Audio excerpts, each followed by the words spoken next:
Prez West here, and I want to invite you back for Wilson Weekend on Saturday, October 18th. It might be quiet on Mystic Quad today, but in just a few short weeks, families, students, and yes, you too, our alums, are invited back for a grand celebration. And I'm really excited about getting to see each of you, my classes, the classes that were students while I've been president here at the college.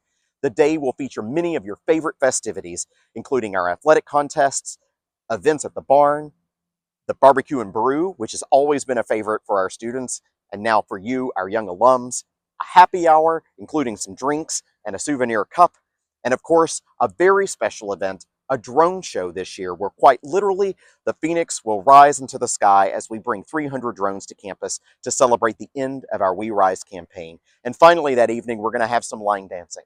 So I hope I'll get an opportunity to see each and every one of you on Wilson Weekend, Saturday, October 18th. See you there, and go Phoenix!